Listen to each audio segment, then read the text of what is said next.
On this episode of Adoption, a birth mother and an adoptive couple meet and form a remarkable friendship. I know it must be so hard for her, but she's strong. She's really strong, and I'm so proud of her. Then struggle to save the life of the child they love.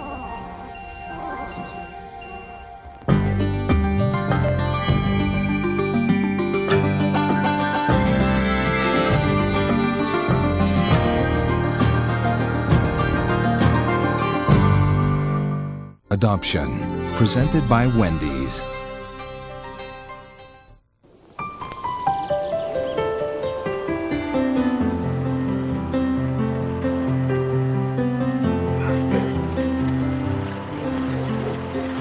When we got married, I was 26, Gabe was 24.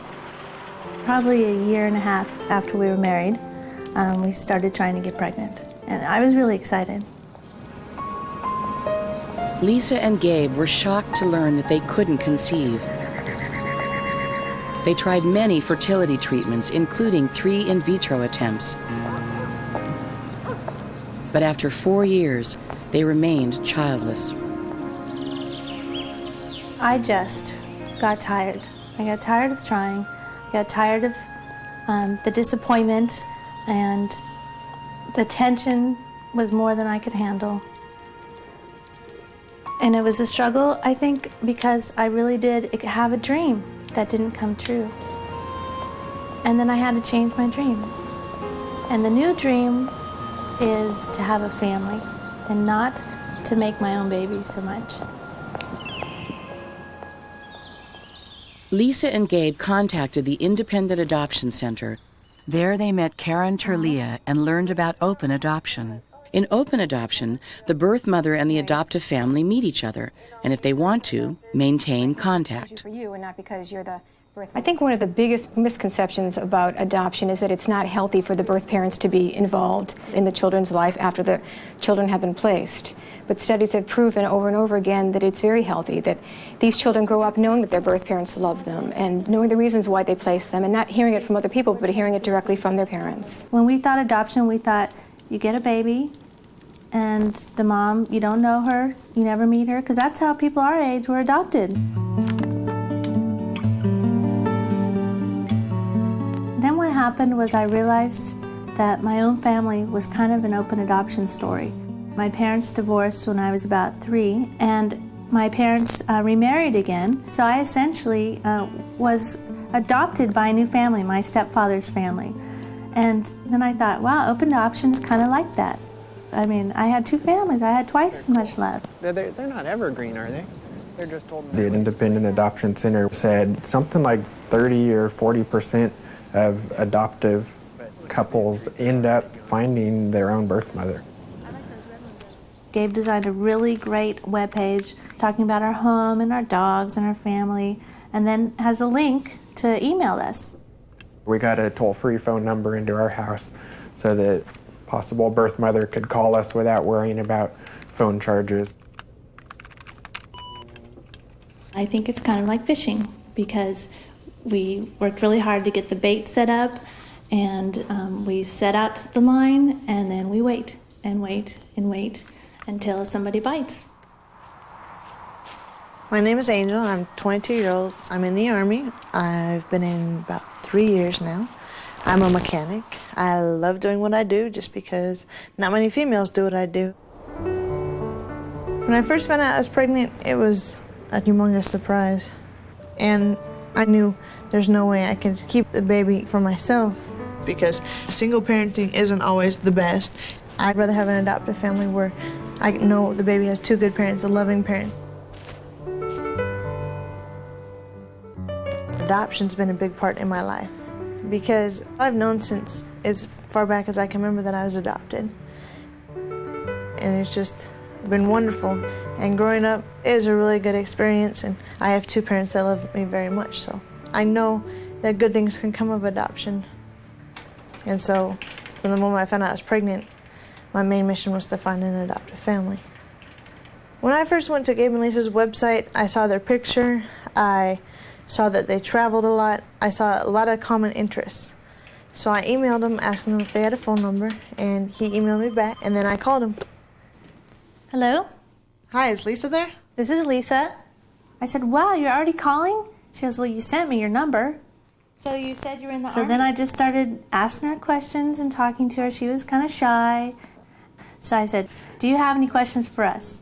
And she said, well, all I really want to know is, do you have a good home? And I said, yes, we do. And our dogs would agree with that. Angel and I spoke on the phone every day.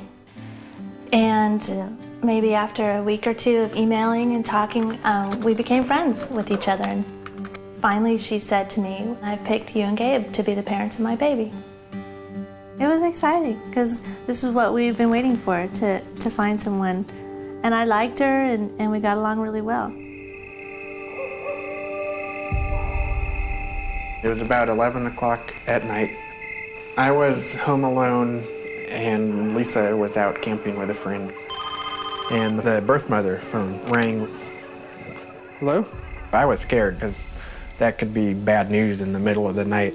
And Angel was on, and I said, is everything all right? He goes, is the baby okay? I'm like, yeah, all the babies are fine. He goes, babies? You're having twins? I'm like, no, triplets. Triplets. And I went, whoa. And I had to try to go to bed and wait for Lisa to get home, tell her about it. The next day, I got home, and Gabe said, all right, we're testing out the new video camera. I'm scared. Why are you making me be videotaped? Yeah, scary, huh? Yeah. I couldn't wait. The minute Lisa walked in the door, I said, sit down on the couch. I have something I have to tell you. So, Angel is having triplets. No! 3? She's lying. You're lying, Angel. When he said triplets, I was not prepared. 3! 3! 3. Oh, boy. I don't believe it. And Gabe said, you know, we can say no if it's too much for us to handle. She's no wonder she's gained 32 pounds. She's got 3. And really, it didn't occur to me that we could say no. We need a bigger house. And my response was, okay, there's going to be 3. Thanks for the news. When adoption returns, the surprising meeting between Angel and Lisa, and the perils of a triplet pregnancy.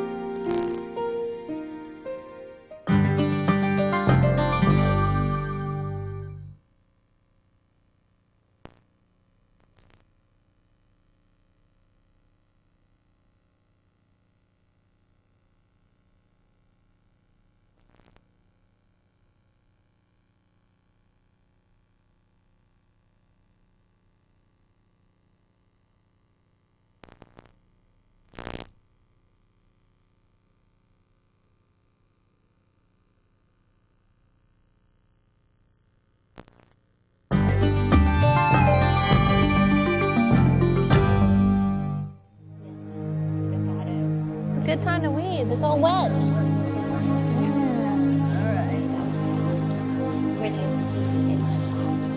I think we had been talking to Angel for about 6 weeks. And she said, we should get together. And I said, yeah, you could come out to California or we could fly to Texas. And she said, well, I think it'd be really great if you and Gabe came to Texas.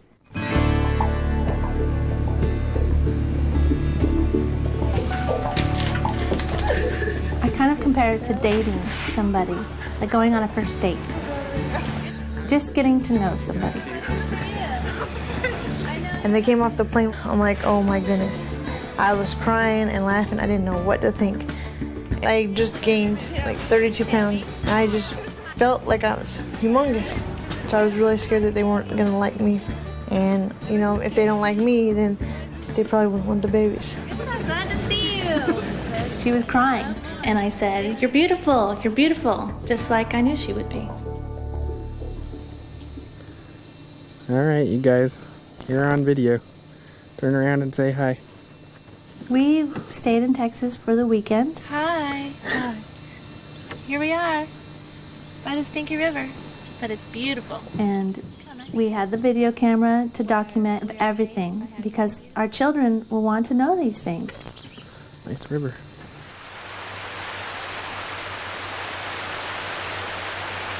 We're looking through baby names. We are. How many do we have to pick, honey? 3. Well, yeah, 6, I guess. You know what we should do is put them in order of which ones we like them, and then as they come out, let's say if the first one's a girl, then we take the first girl's name. Oh, Second one's a girl, definitely. then we take the second girl's name, and then we Definitely. take the first boy's name. That way we Definitely. have it in order. We had to pick 3 boys, 3 girls, first names, middle names.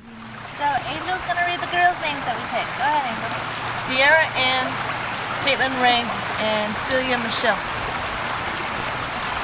And the boys' names are Jacob Lauren, Marcus Daniel, and Griffin Lewis. What do you think? Sounds interesting. Alright. But we're not having 6, right? No. Oh my God! There goes your names. That's what I said. When Gabe and Lisa came down here, it was just like, you know, having buddies. Well, someone's gonna be called River now. And I started thinking a lot more about my birth mother and what went on through her mind, because, you know, I feel it lucky that I have great adoptive parents like Gabe and Lisa that I can actually be friends with and interact with, whereas my birth mother had to give me up to somebody she never even met. And so it's given me a lot of respect, and I know how much she loved me to give me a life. We're just going to do an ultrasound to look at the growth of the babies today. Okay, so we're looking at a few things, the positions of the babies. We want to look at the amount of amniotic fluid around each baby. When we went to Texas to see Angel, we got to go to the doctor's office with her and see a sonogram of the babies. There they are. Ah, it's waving! Pretty mobile, huh? We also got to learn about the risks of a triplet pregnancy. Triplets are a very uncommon type of pregnancy. Everyone always thinks of it as this adorable pregnancy because you have 3 babies and 3 times the joy instead of just 1 baby. But it actually complicates the pregnancy significantly. So you can actually see the membrane right here floating that's separating triplet A from triplet C. Women with 3 babies are at higher risk for gestational diabetes, complications like preeclampsia or blood pressure problems during their pregnancy. They're significantly higher risk for preterm delivery. If you start going into labor, then that's going to mean a C-section for sure. So things are very different with women who have triplets. We have to watch them very closely. They used to all be able to fit on one screen. Now they're a lot bigger. Yeah.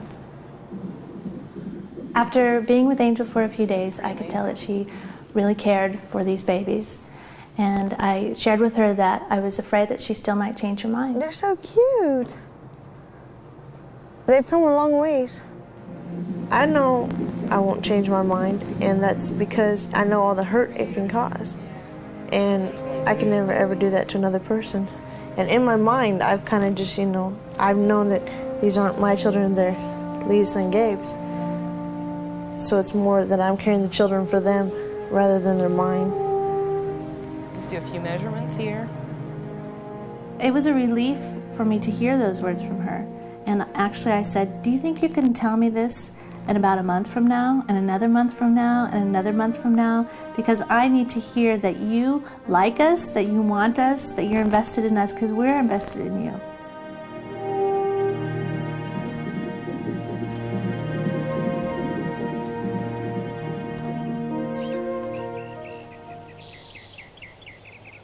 When we got back from Texas and visiting Angel, Gabe and I had a lot to think about. You want to stop here? Hello. Hi, Linda.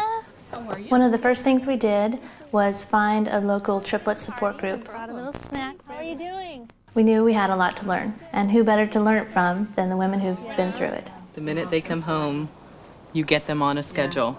No matter what people say, some You know people what? think it's wrong. Singleton moms, I tell people I need a schedule, and people They have. don't understand. They go, funny, Lisa, good one. You'll have a schedule, right? Right, okay. We learned that triplets come early and that we can expect some kind of medical problems. Mine were born at 36 weeks, so they were all pretty much healthy, but 2 were in the NICU. And one was hooked up to monitors and was having trouble breathing. Yeah. And then one was just on antibiotics. And I'm lucky. You know, these moms who deliver at 25, 26 27 weeks, aren't sure their kids are going to make it. Right. And there were times where I thought, if I don't sleep right now, I'm going to die. But I made it. I'm under 4.5. I'm thinking, sleep deprivation, I can handle that. I've been up for many hours at a time, and it's not like that. At times, it was overwhelming to think that we were going to be triplet parents. But having the connection with these women in the support group, they let us know that we could make it, and they told us what we were in for. There you go. See?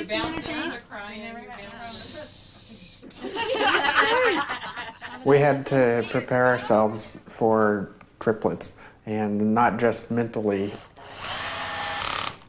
We have to have 3 cribs.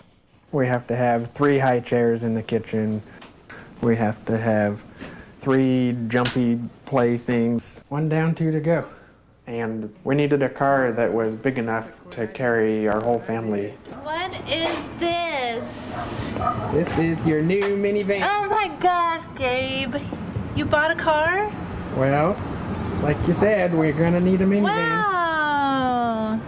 Try it in my own driveway. Wow. We have the new minivan. Oh my gosh. And we have the car seats. Feels big. We've got the nursery ready. The plan is there. But every day I think, the plan is there, but there are so many things that could go wrong. When we come back, dangerous complications threaten Angel's pregnancy,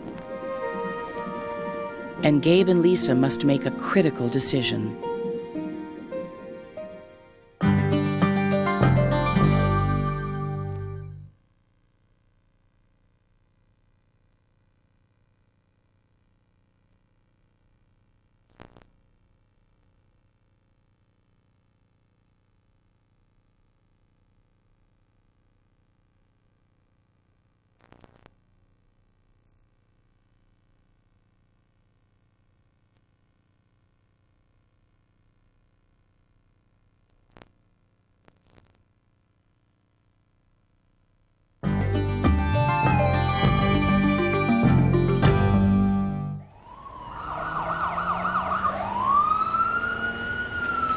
When Angel was about 24 weeks pregnant, she called in a daze and said, I'm in labor and they're getting me in an ambulance now, we're going to San Antonio. And I was very scared because 24 weeks is not big enough.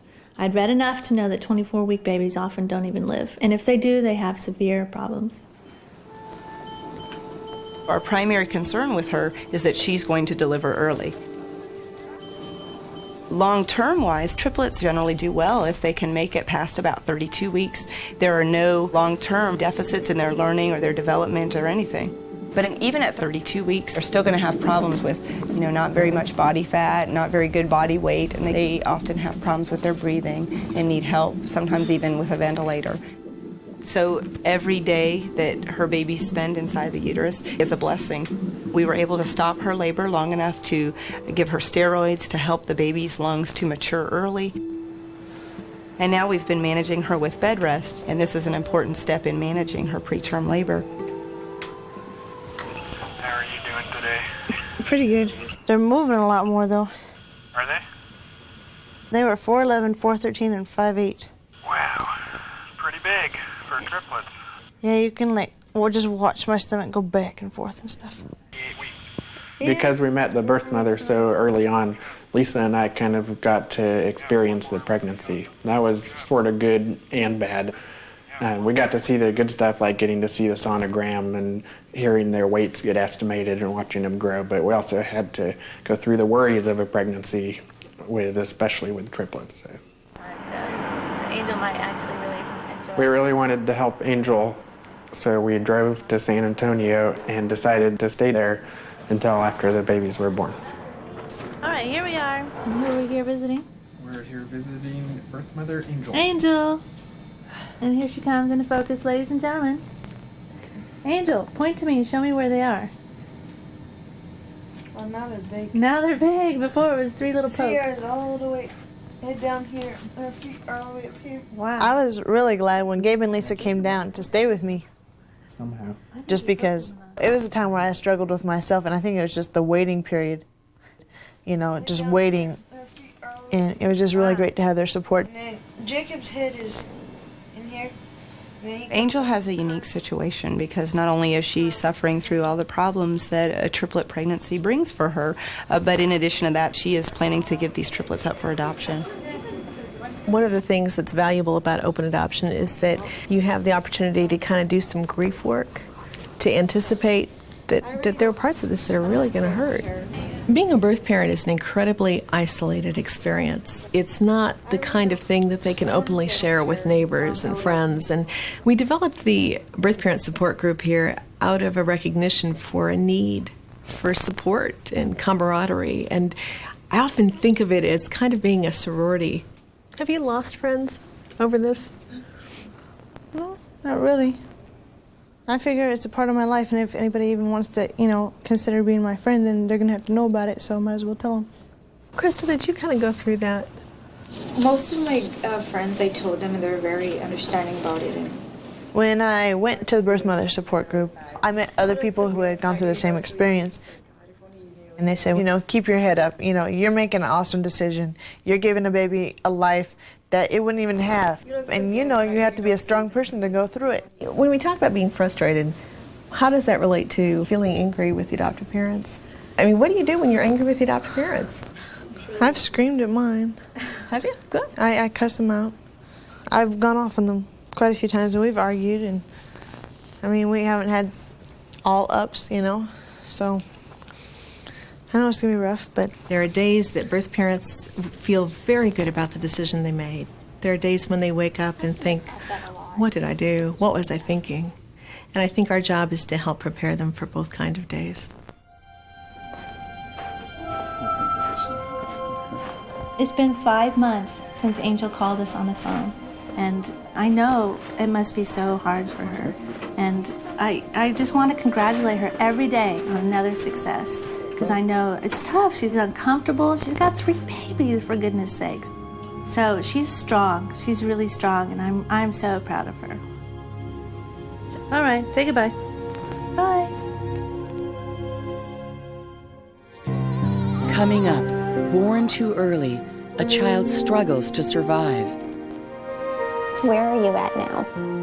And his mother struggles to make the right decision. I don't think I made the right choice.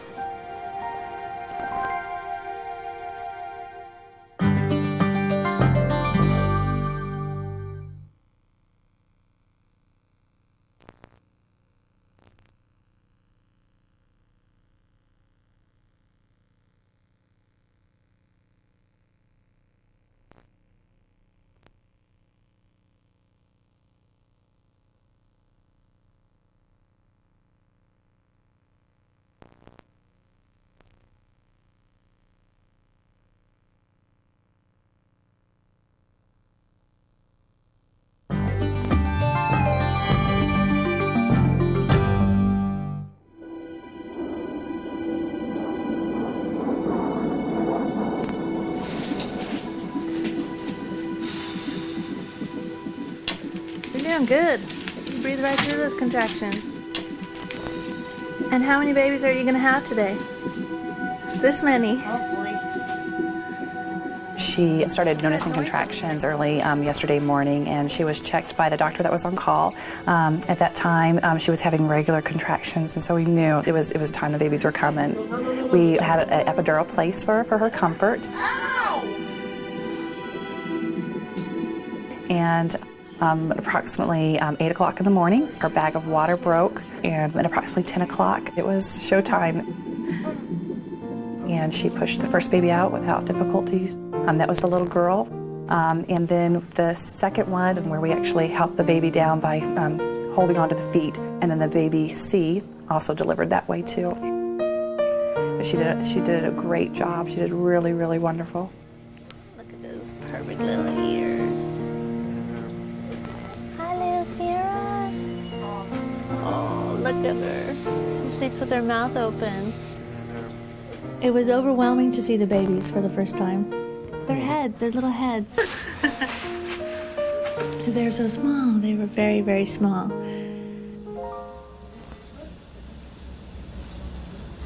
When the babies came, the first thing they needed was oxygen. Hi, little Jacob. And it's scary to see the tubes down their noses. There's nothing I could do. I just had to sit back and watch the nurses and doctors take care of them. They're premature, so they require lots of care, and you have to watch them close. But I would say they're doing well. Hey, good girl. There you go. Since Sierra was born at 10:50, she was the first of triplets. She has 2 brothers.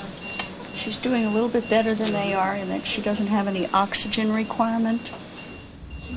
All right. The little boys are showing some evidence of mild respiratory distress syndrome or a premature condition of the lungs. They're both requiring small amounts of oxygen. The most important things over the next 24 to 48 hours are going to be watching their respiratory status. Sometimes they get worse before they get better.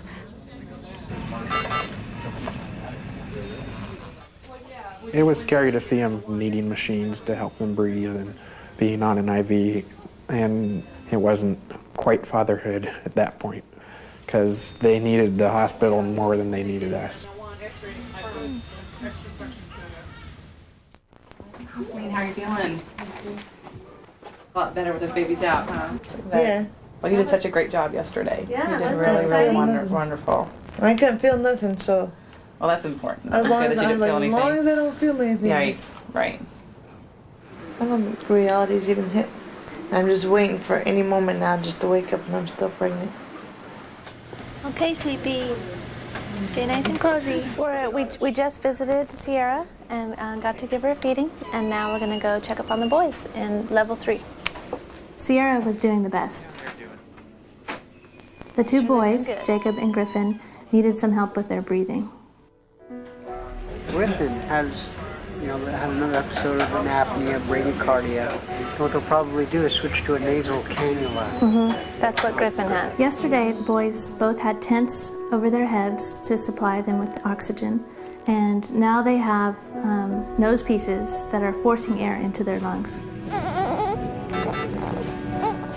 With any premature infants, we like to let the parents know that it'd be like a roller coaster. There's ups and downs. So we try to prepare the parents not to get too high, because it's not always going to just go as they think it may go. It's totally up to the babies, and we try to prepare them. All right, buddy. 35 or 36. We've been watching baby Griffin, first boy, earlier today as he had some spells where he wasn't breathing quite as much. We wanted to put an umbilical artery catheter in the baby, and so there are some risks that they need to be aware of. Infection, bleeding, clots, and that type of thing. But we felt like the benefits certainly outweighed the risks.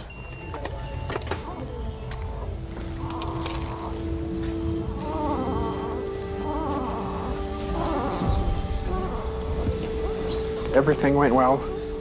Still having a little bit of breathing problems.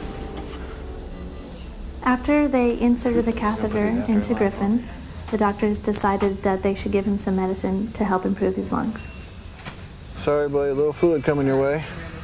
Griffin will get this medicine right now, and then in about 6 hours we'll kind of reassess. If we had a good response, but he's still requiring a little help, and we might redose it. But chances are this will be a one-time thing for him, hopefully. Good job, buddy.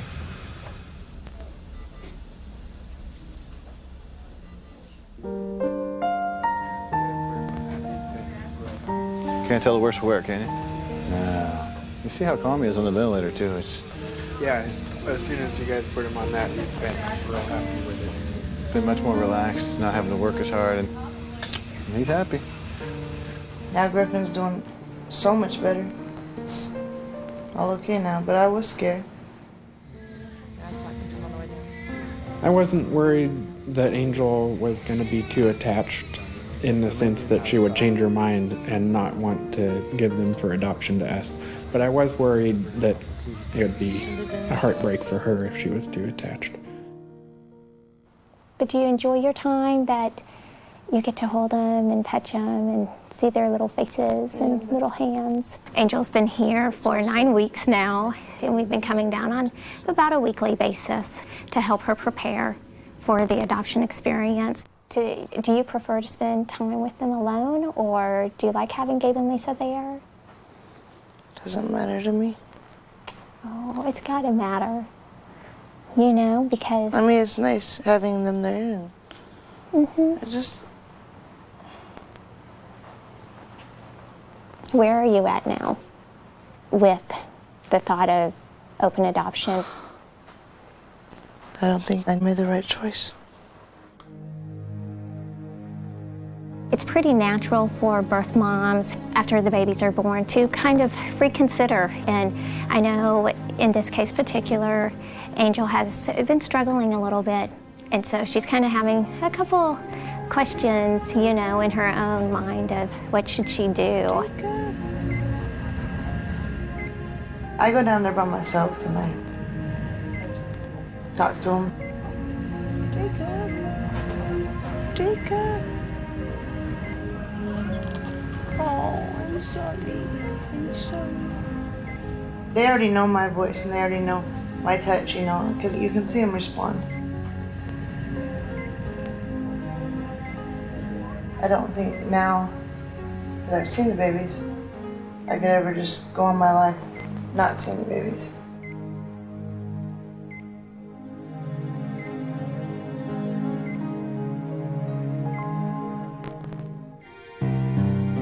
Adoption will return in a moment.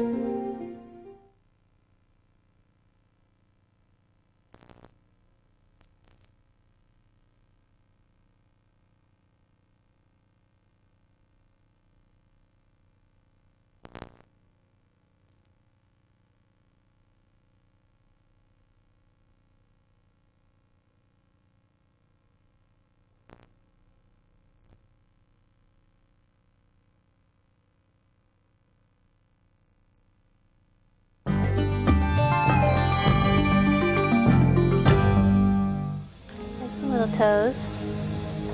There you go. Grab my finger, huh? I'm happy and scared all at the same time. The adoption isn't quite done, and I haven't let myself really let go and say, wow, we're done. I see how Gabe and Lisa treat them, and I know they're gonna love him just as much as I'd love him.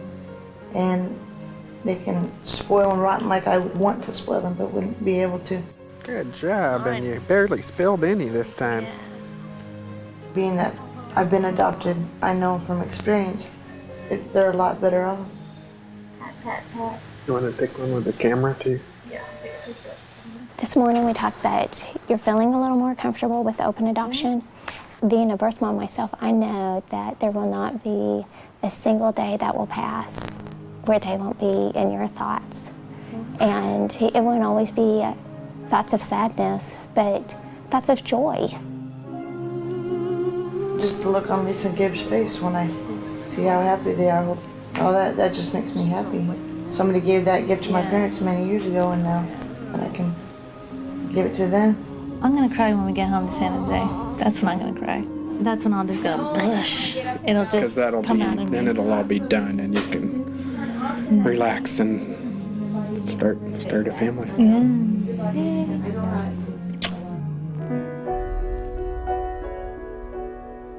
The babies were at the hospital for 3 weeks. And each day they progressed better and better and moved out of needing oxygen and didn't need the IVs eventually. And actually, I was quite amazed at what great steps they were making.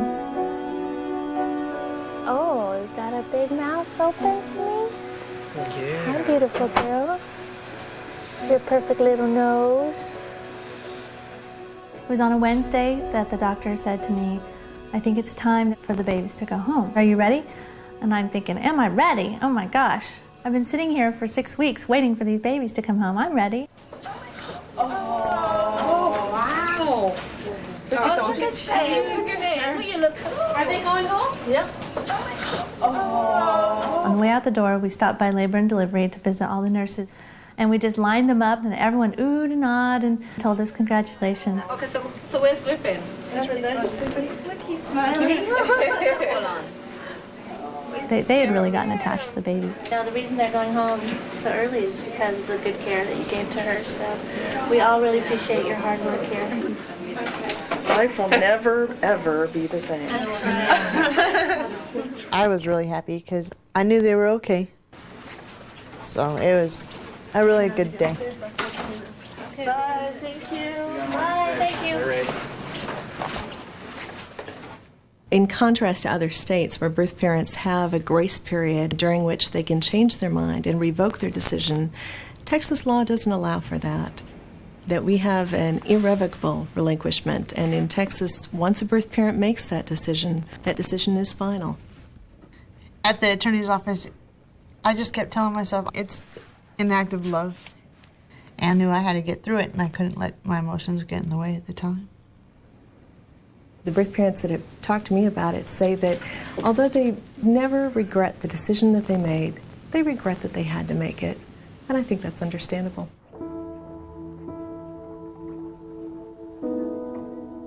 After we signed our paperwork, Angel had all 3 babies in her arms. You did so good. I felt like I was kind of stealing them and taking them from her. I'm so proud of you. Here's your babies. We had promised each other we weren't going to cry. We were just going to do it. But it was, really, really emotional just because everything we'd been through. Congratulations, your mom. Thank you. Thank you, Dad. Thank you so much. Thank you for making it possible for my babies to have the best life they could ever have. I know you'll be great parents. And I can't wait to see them grow up. It was a relief for me to hear those words from her, and it made a huge difference for me. I'm entitled now to not be their babysitter at home in their foster family, but to be their mother because she gave me the right to do that. Obviously. Thank you so much. No adoption comes without an enormous amount of pain. The adoptive families who suffer through infertility endure so much before they get here, and the birth parents certainly live a lifetime of sacrifice because you don't say goodbye to a baby and turn around and walk away.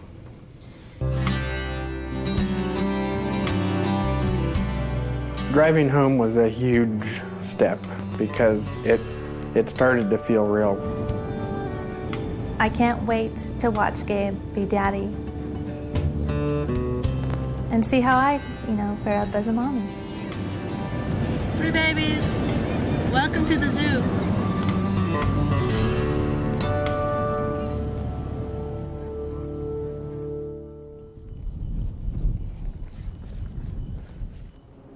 I miss the babies a whole lot. I think about them all the time. I look at their pictures all the time. At feeding times, I would look at my watch and say, oh, they're feeding now, And I kind of chuckled to myself because I know Lisa and Gabe just had their hands full. Do whatever you want, Lisa. When Gabe and I got home, we felt overwhelmed with triplets. Trying to get supplies that we need and make formula and feeding, burping. And yet, at the same time, felt so happy that we finally have a family. You're gonna sleep right through your first trip to the park. Feeding every 3 hours, 24 hours a day. There you go. It's just kind of too busy to realize we have a family, but I wouldn't have it any other way. They're sleeping right through it, aren't they? Open adoption is not about co-parenting. It's not about getting an adoption plan put together sooner or faster. Open adoption is the gift you give the child so that that child never has to suffer the lifelong uncertainties of who they are and how they came to live with the family that they do. We feel very blessed. And every day I think, this is my daughter, and this is my son, and this is my son. And it's nice to be able to say those words. This is my daughter, these are my sons.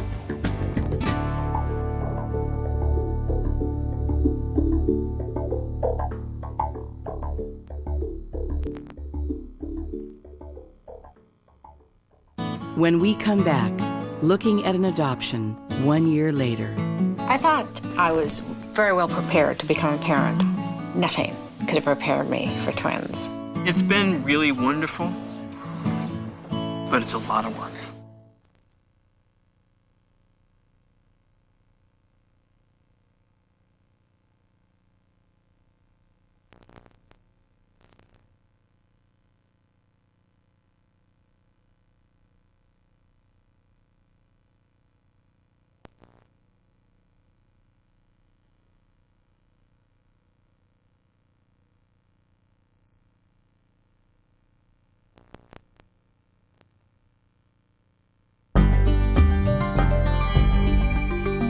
The Heller-Nicoloro family, then and now, an adoption update. In a previous episode, we followed Kathleen and James as they traveled to China to adopt one-year-old twins living in foster care. Me at 47 and him at actually 52, almost 53. Some people said, don't do it. You're too old, don't do it. And I said, try and stop us. I know there's going to be some difficult times ahead. There's no question about it. But, it's going to be great to see them grow.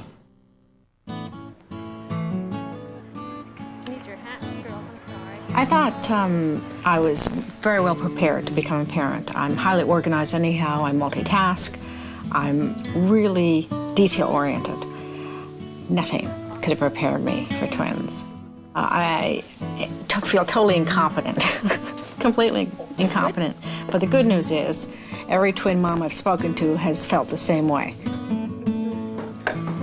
No, we're going up. The biggest surprise is the amount of energy it takes with two children. It's a lot of work. I mean, it's really been hard. I think both of us about 2 or 3 months ago hit a wall. And it was one of those things where I didn't think it was going to be this much physical and emotional work. I didn't contact anybody for months. People had to contact me when we brought the girls back. I did not have the wherewithal to make phone calls. So people had to call and say, are you back? Did you get the twins? Yes. How are they? Fine. How are you? Coping. And that was about it. I don't remember. If I introduced them, it was just, I was in a haze of coping for months, so I can't tell you any special feelings whatsoever. Now, it's a little different. Now I can settle into it sort of like a easy chair, and I can be more observant. I don't see a picture of us with Kathleen and me and the two children on our laps as family. I'm just not there yet. I mean, I can appreciate that. I feel it, sort of, but it's just not there yet. I think we're still in the coping phase of this whole thing. I mean, it's been really wonderful most of the time, but it's a lot of work, a lot of work. Just stay here just for a few seconds, okay?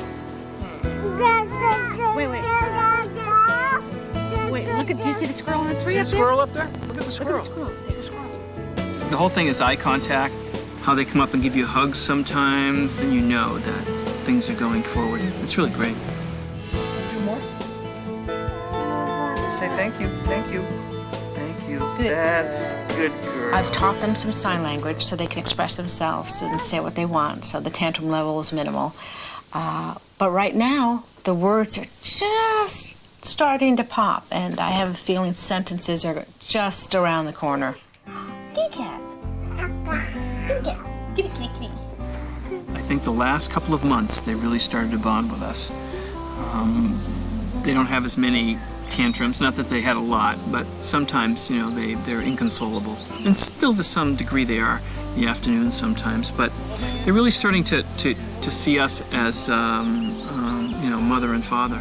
Now, I think they're through their grieving process of leaving their foster parents. From everything I've read, they went through various stages and characteristics of grieving.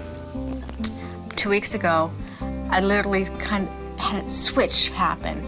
I noticed it and James noticed it immediately. All of a sudden, boom, they were very affectionate, they were loving, they were lighter, they were laughing a lot. This is a wonderful age because they're sort of naive, they do silly things, you know, it really is a magic sort of time. We're getting them to brush their teeth, you know? And we say, no, you have to brush up and down. So what do? They go up and down with their bodies. You know, and it's the funniest thing in the world.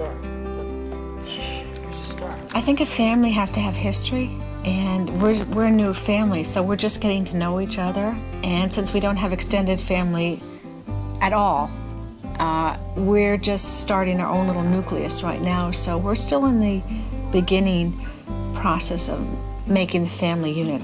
We took these girls away and we brought them to the United States, and we're trying to knit this thing together. And it's still a process of knitting. We don't have that much back history yet. Parenthood to me right now is to give them a lot of love, but it's also there to catch them when they leap. I think it's important to have children in your life because they teach you a hell of a lot. And as we get older, we need to be reminded of a few things about what life is all about, and that's what they're there for.